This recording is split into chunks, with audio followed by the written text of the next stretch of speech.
Hello दोस्तों, स्वागत है आप सभी लोगों का राजस्थान एकेडमी पर।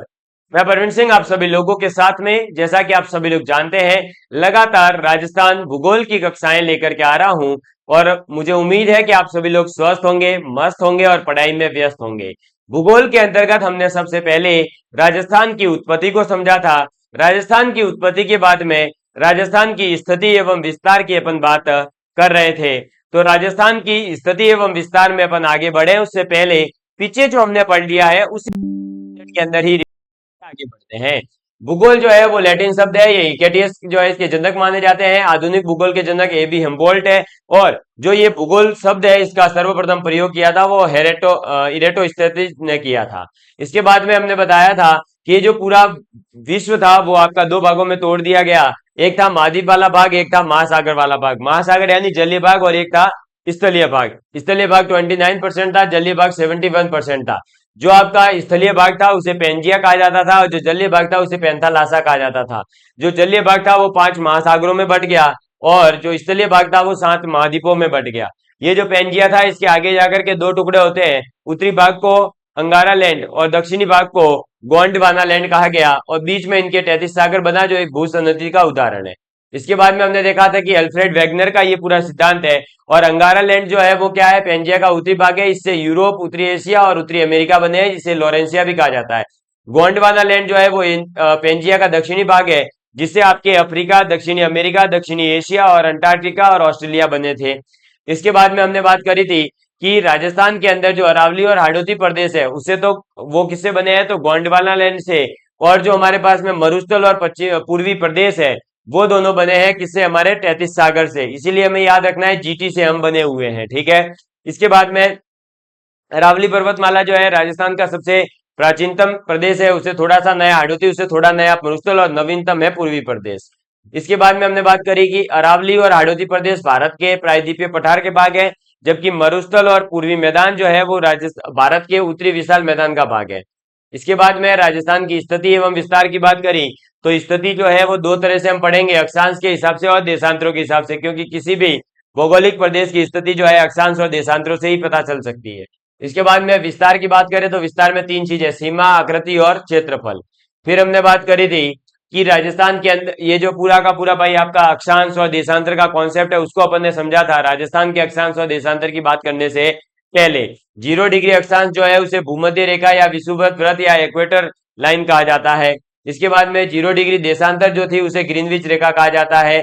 जो आपके 0 डिग्री अक्षांश के नीचे वाला भाग है वो दक्षिणी गोलार्ध, ऊपर वाला भाग उत्तरी गोलार्ध। 0 डिग्री देशांतर के पूर्व वाला भाग पूर्वी गोलार्ध और पश्चिम वाला भाग पश्चिमी गोलार्ध। याद रखने का तरीका बताया था, आड़ी लाइन जो होगी वो अक्षांश कहलाएगी और अक्षांश जो है वो जलवायु रेखा कहलाती है।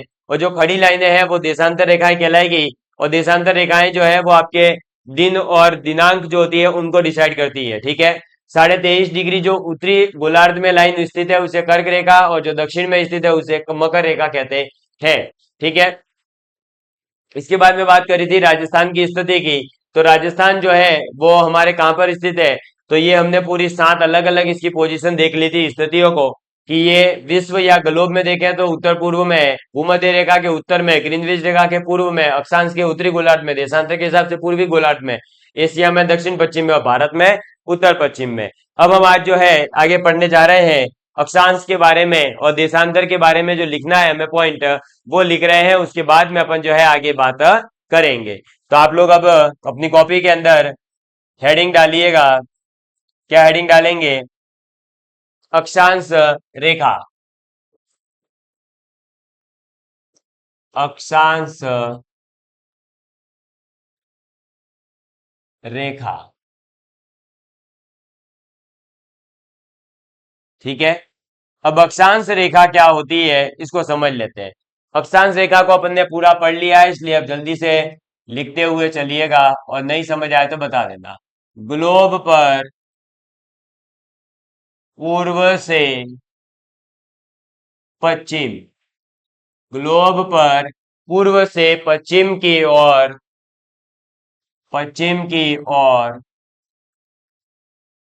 खींची गई खींची गई काल्पनिक रेखा, ठीक है, खींची गई काल्पनिक रेखा। ठीक है, ये काल्पनिक होती है, इमेजनरी होती है। ऐसा कोई आप जो है विश्व में कहीं देखोगे नहीं कि ये लाइन जा रही है कर्क रेखा, और नहीं, काल्पनिक रेखा अक्षांश रेखा कहलाती है। अक्षांश रेखा कहलाती है। ठीक है, इसे इसे जलवायु रेखा भी कहते हैं। क्यों कहते हैं वो आपको आगे समझ में आ जाएगा। जलवायु रेखा भी कहते हैं। ठीक है, इसे जलवायु रेखा क्यों कहते हैं वो आगे जब अपन जलवायु वाला टॉपिक पढ़ेंगे वहां इसके बारे में पूरा डिटेल में बता दिया जाएगा। इसके बाद में देखिए, नेक्स्ट हमारे पास में आ जाता है देशांतर रेखा। तो नेक्स्ट लिखेंगे देशांतर रेखा। अब देशांतर रेखा का मतलब क्या है, तो ग्लोब पर उत्तर से दक्षिण, ग्लोब पर उत्तर से दक्षिण की और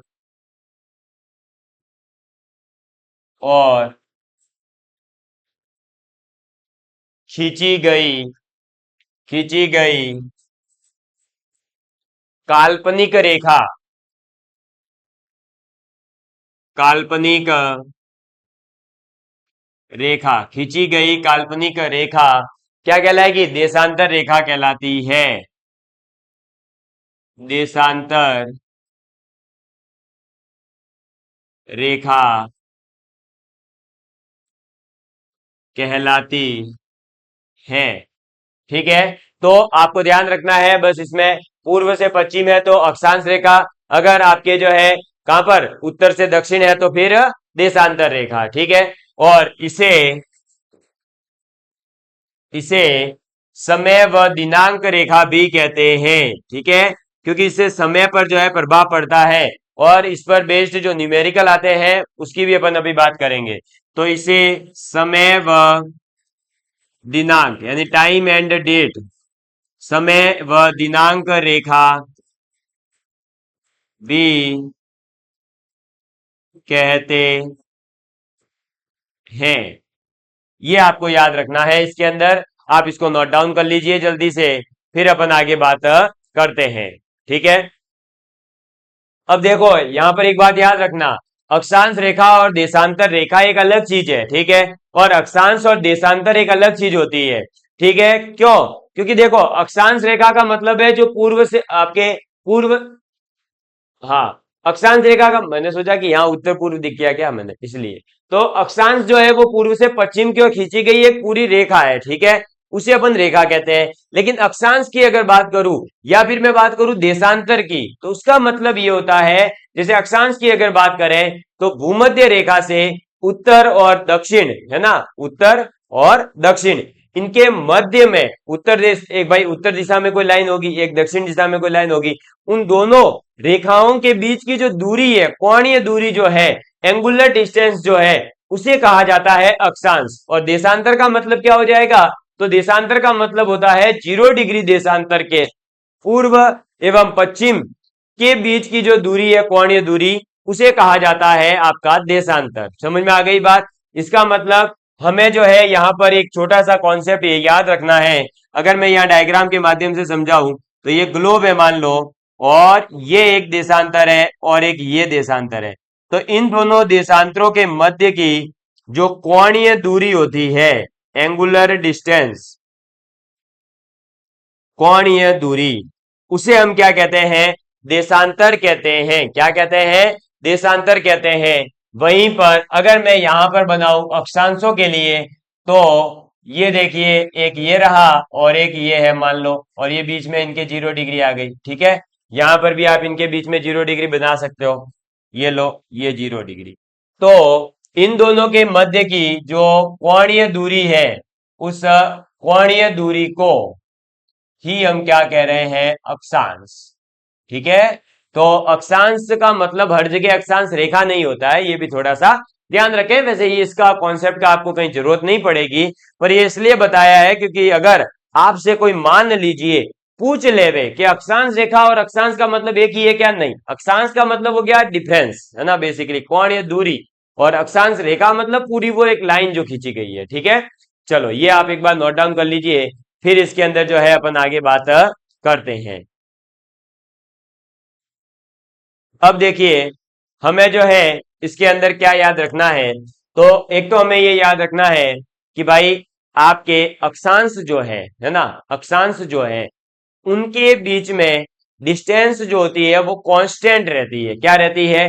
कांस्टेंट रहती है। वो डिस्टेंस जो है कम नहीं होगी, वो कंटिन्यूअसली जितनी डिस्टेंस है वो चलती जाती है। लेकिन अगर मैं बात करूं देशांतरों की, तो देशांतर जो है वो लास्ट में जाकर के एक पॉइंट पर मिलते हुए प्रतीत होते हैं। इसलिए देशांतरों के मध्य की दूरी जैसे जैसे आप जो है ध्रुवों की ओर जाएंगे दूरी कम होती जाती है, ये आपको याद रखना है। ठीक है, और अक्षांश के अंदर उल्टा होगा, अक्षांश के अंदर दो अक्षांशों के बीच की दूरी पर कोई फर्क नहीं पड़ेगा, लेकिन जो अक्षांश रेखा खुद है वो एकदम छोटी छोटी छोटी होती जाएगी और ध्रुवों पर एकदम बिंदु बन के रह जाती है। ठीक है, ये छोटे छोटे से कॉन्सेप्ट है जो आपको याद रखने हैं। अगर मैं बात करूं देशांतर रेखाओं की, तो देशांतर रेखा की संख्या कितनी है, तो देशांतर रेखाओं की जो संख्या है वो कितनी है, तो देखिए भाई इसको आगे समझते हैं अपन। ये मान लीजिए अपने पास में एक ग्लोब है ना, तो इस ग्लोब के अंदर भाई ये अपन ने क्या माना था, 0 डिग्री, है ना, देशांतर, खड़ी लाइन यानी देश के लिए खड़ा रहेगा हर सैनिक, तो वो देशांतर है। अब यहां पर जो है ये जो देशांतर होती है वो ऐसे खींची जाती है इस टाइप से, मतलब इनका इनिशियल पॉइंट सभी देशांतरों का और फाइनल पॉइंट सभी का एक ही जगह पर होता है। ठीक है, इधर ऐसे, तो इनके मध्य में यहां आते आते ये दूरियां जो है वो कम होती जाती है, और इनकी जो संख्या है वो कितनी है, तो देखो ये 0 डिग्री है, ये देशांतर एक हुई। इसके अलावा भाई 0 तो एक हो गई, फिर 1 degree, 2 degree, 3 degree, 4 degree, 5 degree, 6 degree, 7 degree, 9 degree, 10 degree, ऐसे डिग्रियां चलती रहेगी, है ना। तो अब आप बताइए कि ये कितने डिग्री तक जाएगा। भाई आधा अगर जो है गोला बनाया है ना, तो आधे गोले के अंदर कितने डिग्री तक आप जो है एंगल पर पहुंच चुके होंगे, ये आपको बताना है। बताइए कितने डिग्री तक ये पहुंच चुका होगा।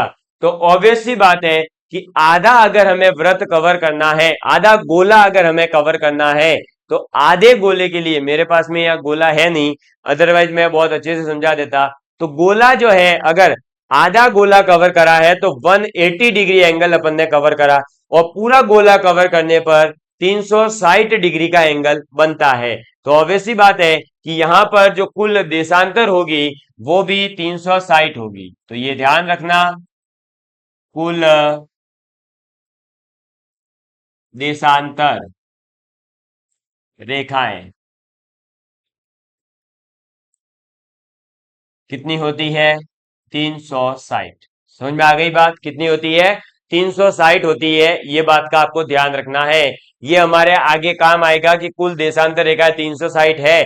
इसी से हम पता लगाएंगे कितना समय हमारा अधिक आएगा, कितना समय कम आएगा, कहाँ जाने पर समय बढ़ेगा, कहाँ जाने पर घटेगा, ये चीजें हमारे काम आने वाली है। इसलिए इसको अच्छे से याद रखिएगा। ठीक है, चलिए इसको एक बार आप नोट डाउन कर लीजिए, डायग्राम आप बनाना चाहें तो बना लीजिए।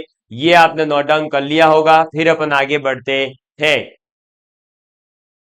चलिए अब देखिए, इसी प्रकार से जैसे अपन ने देशांतर वाला कॉन्सेप्ट समझ लिया, ऐसे ही हमें अब अक्षांश वाला कॉन्सेप्ट भी समझना होगा। हालांकि जो है अक्षांशों की संख्या कई बार एग्जाम के अंदर आ चुकी है, तो हमारे लिए बहुत विशेष हो जाता है थोड़ा। ये मान लीजिए ग्लोब है ना, थोड़ा सा टेढ़ा हो गया, कोई दिक्कत वाली बात नहीं है, आप तो समझना है मैं तो। अब इसके अंदर देखो ये रहा 0 डिग्री, ठीक है, इसको कह रहे हैं अपन क्या, भूमध्य रेखा।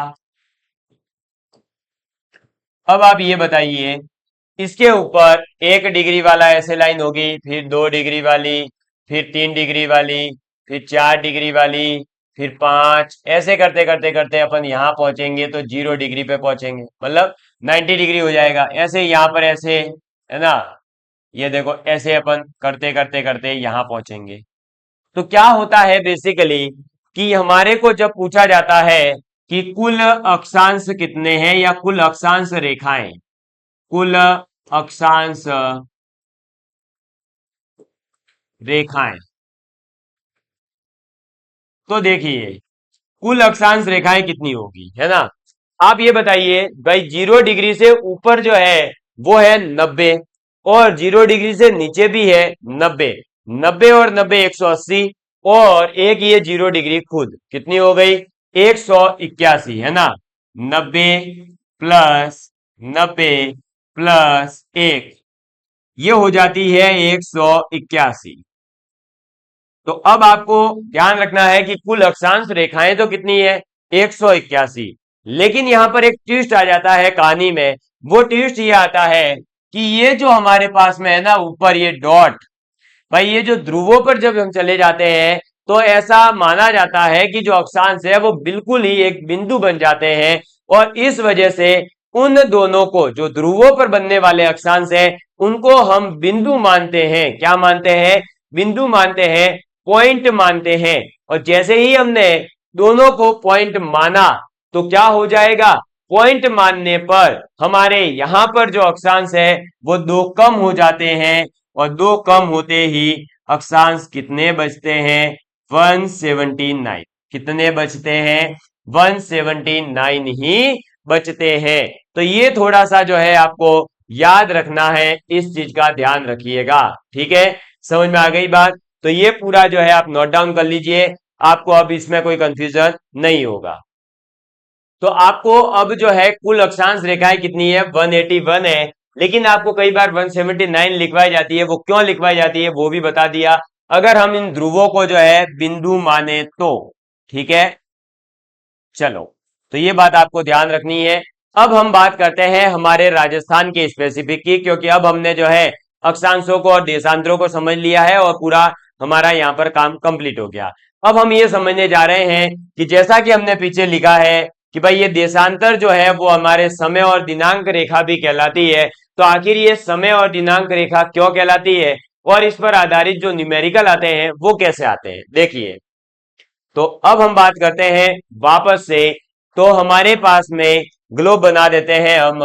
मान लीजिए ये बना दिया अपन ने एक ग्लोब, ठीक है। इस ग्लोब के अंदर अगर हम देखें तो ये रहा हमारा क्या, 0 डिग्री, ठीक है, देशांतर। और इस 0 डिग्री देशांतर के ये वाला जो भाग है इधर वाला, वो क्या कहलाएगा भाई, पूर्वी भाग। और इधर वाला जो भाग है वो कहलाता है पश्चिम भाग, है ना। अभी इसकी जरूरत पड़ेगी इसलिए क्योंकि इसी से न्यूमेरिकल सॉल्व होने वाले हैं। तो पूर्व भाग और पश्चिम भाग अपने को पता चल गया। अब आपको मैं बता दूं कि ग्रीनविच रेखा जो है, 0 डिग्री देशांतर रेखा जो है, अगर आप इसके जो है पूर्व की ओर जाते हैं, किस तरफ जाते हैं, पूर्व दिशा की ओर जाते हैं, तो हमेशा समय बढ़ता है। ये बात हमें याद रखनी है, क्या होता है, समय बढ़ता है, ठीक है, ये ध्यान रखना। और अगर हम जो है पश्चिम दिशा की ओर आते हैं तो इसका समय जो है वो घटता है। अब ये हमारे न्यूमेरिकल में बहुत काम आने वाला कॉन्सेप्ट है। याद रखना है कि अगर हम ग्रीनविच रेखा या 0 डिग्री देशांतर के पूर्व की ओर आ रहे हैं तो समय बढ़ेगा, और अगर हम पश्चिम की ओर जा रहे हैं तो समय घटता है। अब कितना घटेगा कितना बढ़ेगा उसकी भी अपन बात अभी करेंगे। अभी क्या इंपॉर्टेंट है, किस तरफ बढ़ेगा, पूर्व की ओर जाने पर, पश्चिम की ओर जाने पर क्या होगा, घटेगा, ठीक है। ये बात आपको याद रखनी है। और फिर अभी जो है हम देखेंगे कि भाई हमारे पास में देखो अब कितने देशांतर है, 360, क्लियर। अब ये 360 जो देशांतर है, इन 360 देशांतर को, 360 देशांतर का मतलब यहां से अगर कोई 0 डिग्री से शुरू हो रहा है तो वो घूम फिर के वापस यहां पहुंचेगा, तभी पहुंचेगा, और तब वो जो है 360 के 360 देशांतर रेखाओं को क्रॉस करके आया होगा। अब अगर कोई वस्तु एक पृथ्वी के चारों ओर ऐसे घूमने में कितना समय लेती है ना, ग्लोब के चारों ओर घूमने में कितना समय लगेगा? तो ऑब्वियस सी बात है 24 घंटे एक दिन। ठीक है, तो 24 घंटे। अब बताओ 1 घंटे में वो कितना घूमेगा? तो 1 घंटे में 360 डिवाइड 24। ठीक है, 1 घंटे में वो कितना घूम सकता है ये पता लगा रहे हैं हम। तो देखो 12 दूनी 24 और 12 तिया 36 और ये 0, ये 2 से गया 15। कितना आ गया? 15। इसका मतलब 1 घंटे के अंदर वो 15 डिग्री देशांतर तक जाएगा। भाई ये तो 15 देशांतर रेखाओं का मतलब क्या हो गया? 15 डिग्री तक जाना है ना। तो 1 घंटे के अंदर कितना जाता है? तो 15 डिग्री देशांतर तक मूव करता है। और 1 घंटे में 60 मिनट होते हैं। कितने मिनट होते हैं? 60 मिनट होते हैं। और 60 मिनट में अगर वो 15 डिग्री चल रहा है तो 1 मिनट में कितना चलेगा? तो 1 मिनट में भाई कितना चलेगा? अरे 1 मिनट में कितना चलेगा? 15/60 यानी 1/4 डिग्री। कितना चलेगा? 1/4 डिग्री चलेगा। ये नोट डाउन करिए। इसकी अभी अपने को आगे जरूरत पड़ने वाली है। ये सभी अपने कॉन्सेप्ट काम आने वाले हैं क्वेश्चन सॉल्व करने में। तो हमें क्या ध्यान रखना है? 0 डिग्री देशांतर रेखा के जब हम पूर्व की ओर जाते हैं समय में इंक्रीजमेंट आएगा, समय बढ़ेगा। पश्चिम की ओर जाने पर समय घटता है। 360 देशांतर को कवर करने में अगर 24 घंटे लग रहे हैं तो 1 घंटे में हमने 15 देशांतर रेखाओं को क्रॉस किया है। और 1 मिनट में हमने 1/4 डिग्री यानी कि 1/4 देशांतर को अपन ने क्रॉस किया। ठीक है, इसको आप एक बार नोट डाउन करिए, फिर अपन आगे बढ़ते हैं। जल्दी करेंगे। अब देखिए हमारे पास में, अब हमने ये तो देख लिया कि भाई 1 घंटे में अपन 15 डिग्री जा रहे हैं और 60 मिनट में 15 डिग्री यानी 1 मिनट में 1/4 डिग्री, इसमें कोई बड़ी बात नहीं है। लेकिन अब हम ये पता करना चाहते हैं कि हमारे पास में 1 डिग्री के लिए कितना समय लगेगा, है ना। उल्टा वहां पर अपन ने क्या करा है, देखो हमने यहाँ करा है 1 घंटे में। अब यहाँ हम कर रहे हैं कि 1 डिग्री अगर हमें जाना है देशांतर के ऊपर तो 1 डिग्री देशांतर क्रॉस करने में कितना समय लगता है, उल्टा। ठीक है, तो कितना समय लगेगा? तो ऑब्वियस सी बात है कि 1 घंटे में अगर 15 डिग्री लगता है तो 1 डिग्री के अंदर कितना समय लगेगा? तो 60 मिनट में आप 15 का भाग दे दो, कितनी बार जाएगा? 4 बार, यानी 4 मिनट का समय लगेगा। समझ में आ गई बात? तो 1 डिग्री देशांतर को क्रॉस करने में हमें 4 मिनट का समय लगेगा। 1 मिनट में हम कितना क्रॉस करेंगे? तो 1/4 डिग्री क्रॉस करेंगे। और हम 1 घंटे में कितना क्रॉस करेंगे? तो 15 डिग्री क्रॉस करेंगे। ये सभी हमारे आगे अभी काम आने वाले हैं, इसलिए इनको नोट डाउन कर लीजिए एज इट इज। ये सब काम आने वाले हैं, ये कैलकुलेशन वगैरह सब अभी अपने को यूज करनी है। ठीक है, इसको नोट डाउन करिए, फिर अपन आगे बात करते हैं इसकी। चलो जल्दी नोट डाउन करेंगे। चलिए, तो अब आपने ये नोट डाउन कर लिया। अब हम बढ़ रहे हैं न्यूमेरिकल्स की ओर, है ना। क्योंकि हमें न्यूमेरिकल सॉल्व करना ही आना चाहिए। और न्यूमेरिकल जब पूछा जाता है तो हमारी हालत खराब हो जाती है। पटवारी में पूछा, पीटेट में पूछा, बीएसटीसी जैसे एग्जाम में पूछा है, तो हो सकता है आगे भी पूछा जाए, आरएएस में भी एक बार पूछा है। ठीक है, तो अब जो है आप एक पहले क्वेश्चन नोट करेंगे। पहला क्वेश्चन, क्वेश्चन है कि 10 डिग्री, अब मैं शॉर्टकट में लिख रहा हूं, पूर्वी देशांतर, पू और फिर दे। ठीक है, तो 10 डिग्री पूर्वी देशांतर पर समय, सायकाल के, पर समय शाम के 6 बजे है। ठीक है, कितने बजे है? 6 बजे है। तो 70 डिग्री पूर्वी देशांतर, कितना? 70 डिग्री पूर्वी देशांतर पर समय क्या होगा, पर समय क्या होगा, समय क्या होगा, ये हमसे पूछा जा रहा है। ये लीजिए हमारे सामने एक अच्छा सा सिंपल सा क्वेश्चन आ गया है। क्वेश्चन क्या आया, 10 डिग्री पूर्वी देशांतर है, ठीक है, वहां पर समय है 6 बजे शाम के। तो हमें बताना है कि 70 डिग्री पूर्वी देशांतर पर समय क्या होगा। तो देखिए भाई, सबसे पहले जैसे ही आपको भी सॉल्व करने का मौका दिया जाएगा बाद में, है ना, आगे के क्वेश्चंस में। अभी आप इस क्वेश्चन को जैसे ही आपने पढ़ा, तो सबसे पहले आपको यह पढ़ लेना है कि क्वेश्चन के अंदर जो आपको डिग्रियां दे रखी है वो देशांतर वाली हो, अक्षांशों का जो है यहाँ पर कोई अपने योगदान नहीं है। कई बार कंफ्यूज करने के लिए आपको अक्षांश भी साथ में दिया हुआ होगा, इसलिए मैंने ये पहले ही क्लियर कर दिया, अक्षांश की कोई जरूरत नहीं है, हमें केवल सीधा पकड़ना है देशांतर को। और देशांतर को पकड़ने के बाद में जब आप क्वेश्चन सॉल्व करें तो पहले एक लाइन खींच लीजिए जिसे आप नाम देंगे 0 डिग्री देशांतर या ग्रीनविच रेखा। ये जो 0 डिग्री देशांतर है, फिर आप एक ऐसे ही जो है इसके ऐसे परपेंडिकुलर लाइन खींच दीजिए, और परपेंडिकुलर लाइन खींच दी। अब आप ये देखिए 0 डिग्री देशांतर है, अब पहला वाला कंडीशन है कि 10 डिग्री पूर्वी देशांतर, तो ऑब्वियसली बात है 0 डिग्री अगर इधर है तो इसके पूर्व का मतलब इधर आना है, और 10 डिग्री देशांतर का मतलब यहां कहीं है, मान लो ये आ गई 10 डिग्री पूर्वी देशांतर। क्या आ गई, 10 डिग्री पूर्वी देशांतर।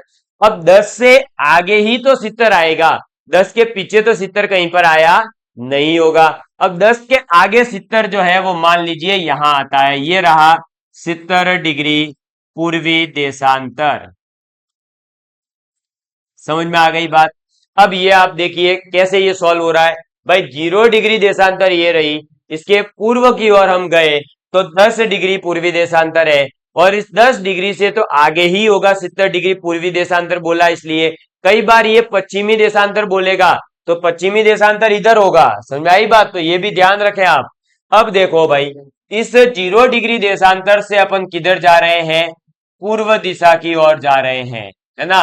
भाई देखो ये रहा 10 डिग्री, इससे भी अपन कहां जा रहे हैं, पूर्व की ओर, और इससे भी कहां जा रहे हैं, पूर्व की ओर। इसका मतलब सीधी सी बात है कि जो 10 डिग्री पूर्वी देशांतर पर समय रहा होगा उससे तो ज्यादा ही समय रहा होगा 70 डिग्री पूर्वी देशांतर पर। क्यों, क्योंकि मैंने आपको बताया है कि 0 डिग्री देशांतर के पूर्व की ओर बढ़ने पर क्या होता है, समय बढ़ता है, और पश्चिम की ओर बढ़ने पर क्या होता है, समय घटता है। ये बात हमें पता है, ठीक है।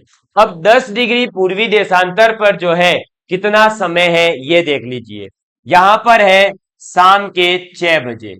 कितना है, शाम के 6 बजे है, ठीक है। अब शाम के 6 बजे है तो हमें यह देखना है कि अब हमें यहां से 10 डिग्री पूर्वी देशांतर से और कितना चलना है। तो भाई देखो 10 के बाद हम कितना चलेंगे कि 70 आ जावे, तो कॉमन सेंस है कि 10 के अंदर जब हम 60 जोड़ते हैं तब, तो इसका मतलब हमें 60 डिग्री और चलना पड़ेगा। कितना चलना पड़ेगा, 60 डिग्री और चलना पड़ेगा, तब जाते 70 डिग्री पूर्वी देशांतर पर पहुंच जाएंगे। इसका मतलब अब आप ये बताइए 60 डिग्री चलना है, ठीक है, कोई बड़ी बात नहीं है। आप ये बताओ 1 डिग्री चलने पर कितना समय लगता है, 4 मिनट लगते हैं। ये चीज अपन पीछे पढ़ चुके हैं, ये रही देखो, 1 डिग्री चलने पर 4 मिनट, 1 मिनट चलने पर 1/4 डिग्री, और 1 घंटे में 15 डिग्री। क्यों, इनकी अलग अलग क्वेश्चंस में अलग अलग रिक्वायरमेंट होगी। अभी हमें जरूरत है कि 60 डिग्री जो है वो चलना है, तो कितने समय में चलेंगे, तो डिग्री को हम समय में कन्वर्ट करें। कहीं पर ऐसा होगा 1 घंटे में कितना चले, तो समय दे रखा है तो आपको डिग्री चलनी पड़ेगी, ठीक है, ऐसे होगा। तो 1 डिग्री आप 4 मिनट में चलते हो, 60 डिग्री चलना है तो कितना समय लोगे, तो 60 डिग्री चलने के लिए आप 4 का गुणा कर दोगे। जैसे ही 60 का गुणा 4 से होगा तो आपके पास आ जाएगा 240 मिनट। कितना आ गया, 240 मिनट। इस मिनट को जो है आप आवर्स के अंदर कन्वर्ट कर दीजिए, ताकि सीधे ही क्या करेंगे, फिर 6 के अंदर अपन डायरेक्ट जोड़ देंगे तो अपने को पता चल जाएगा कि कितने बजे थे, ठीक है। तो 240 मिनट के अंदर आप आवर्स में बदलने के लिए 60 का भाग देते हैं, 0 से 0 गया, 6 चौक 24, कितना आ गया 4 घंटे। इसका मतलब जहां पर हमें ये पता है कि 10 डिग्री पूर्वी देशांतर पर 6 बजे है और ये 60 डिग्री आगे जाना है, तो समय में हमें कितना आगे जाना पड़ेगा? समय के अंदर हमें 4 घंटे और आगे बढ़ना पड़ेगा। जैसे ही हम 4 घंटे आगे बढ़े तो 6 शाम के 6 बजे हुए थे। अब शाम के 6 बजे में आप 4 जोड़ोगे तो यहां पर रात के 10 बज जाएंगे, तो रात के 10 बजे। समझ में आ गई बात? तो ये आपका जो है अब क्लियर हो गया होगा कि 70 डिग्री पूर्वी देशांतर पर रात का 10 बज गया होगा जब 10 डिग्री पूर्वी देशांतर पर 6 बजे होंगे। तो आपको ऐसे क्वेश्चन के अंदर सबसे पहले इस टाइप का डायग्राम जरूर बना लेना है ताकि आपको कैलकुलेशन कम करनी पड़े, दिमाग ही लगाना पड़े। जैसे यहाँ देखो, अब वरना मुझे जो है इसका डिफरेंस वगैरह सोचना पड़ता। मेरे को पहले ही दिख रहा है कि 10 डिग्री पूर्वी देशांतर के, अब बोलना 70 डिग्री पूर्वी देशांतर, तो 70 तो 10 के बाद ही आएगा, यानी इधर ही आगे ही आ रहा होगा कहीं ना कहीं। और अगर बोलता पश्चिमी देशांतर, तो ऑब्वियसली बात है पश्चिमी देशांतर इधर होता है, तो हम इसके पीछे जाते। तो फिर हम क्या करते? फिर हम ये करते कि पश्चिमी देशांतर में अपने पास में कितना चल रहे हैं, है ना। जैसे मान लो पश्चिम में 10 बोला होता तो क्या करते? पश्चिम का 10 और 10 इधर का, टोटल कितना हो जाता? 20 डिग्री हमें चलना पड़ेगा। समझ में आई बात? तो 20 डिग्री का फिर यहाँ पर 4 से गुणा होता और 80 आ जाता। 80 यानी कि 1 घंटा और 20 मिनट। तो अगर हमसे पूछा जाए कि 10 डिग्री पश्चिमी देशांतर पर कितना समय होगा, तो पश्चिमी देशांतर पर आपको पता है हम क्या करते हैं, समय माइनस करते हैं। तो माइनस करते तो 6 बजे में से 1 घंटा और 20 मिनट कम करते तो 5 में से 20 यानी 4:40 हुई होगी। ऐसा क्वेश्चन भी आपसे पूछा जा सकता है। आप इसका स्क्रीनशॉट ले लीजिए। ये न्यूमेरिकल करना बहुत जरूरी है। इस प्रकार के न्यूमेरिकल से रिलेटेड क्वेश्चन जो है एग्जाम में हमें देखने को मिल सकते हैं। ठीक है, चलिए, तो आज की क्लास जो है काफी कॉन्सेप्ट वाली थी। मुझे उम्मीद है कि आप लोगों को चीजें समझ में आई होगी। मैं बिल्कुल ही आराम आराम से एकदम आपको पढ़ा रहा हूं, कहीं पर भी आपके जो है किसी प्रकार की कोई समस्या नहीं आएगी। हाँ, हो सकता है कि मैं जो है आप लोगों को बिना कॉमेडी वगैरह डांस वांस किए बिना पढ़ा रहा हूँ और ना ही ज्यादा चिल्ला करके, तो आपको थोड़ा सा बोरियत हो रही हो, लेकिन मैं तो ऐसे ही पढ़ाऊंगा क्योंकि मैं साइंस का स्टूडेंट हूँ और साइंस भी पढ़ाता हूँ, तो थोड़ा सा सीरियसनेस तो रहेगी, है ना। बाकी मुझे कॉमेडी वगैरह थोड़ा सा इतना आती भी नहीं है कि मैं करूं, है ना। सीधी सी बात तो ये है। तो चलिए मिलेंगे अगली क्लास में। धन्यवाद। जय हिंद, जय भारत।